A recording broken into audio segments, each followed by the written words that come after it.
أعوذ بالله من الشيطان الرجيم. بسم الله الرحمن الرحيم.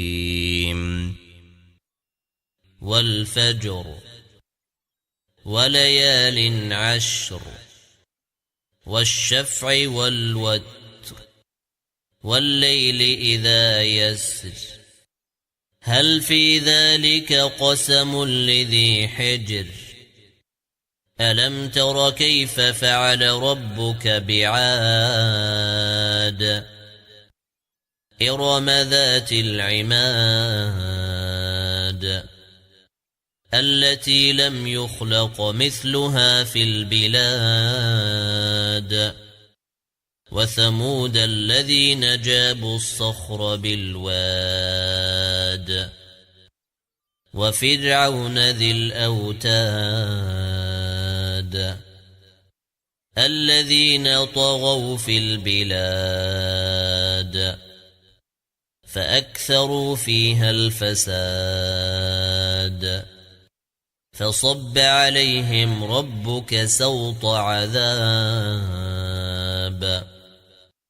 إن ربك لبالمرصاد فأما الإنسان إذا ما ابتلاه ربه فأكرمه ونعمه فيقول ربي أكرمن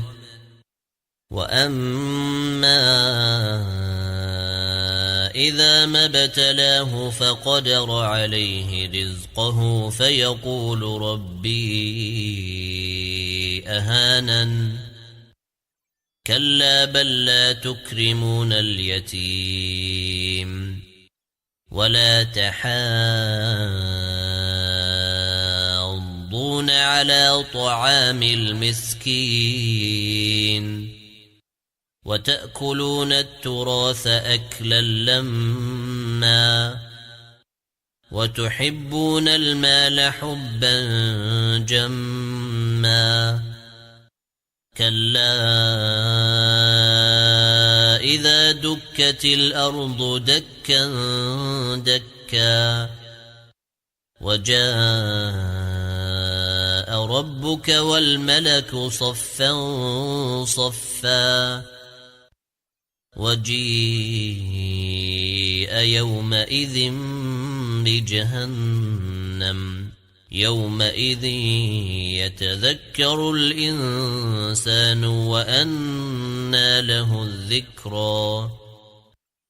يقول يا ليتني قدمت لحياتي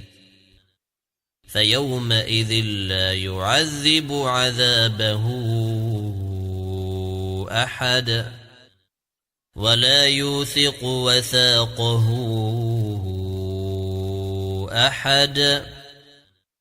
يا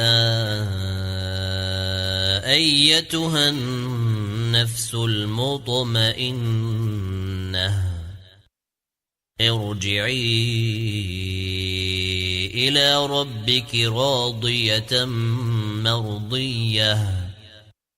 فادخلي في عبادي وادخلي جنتي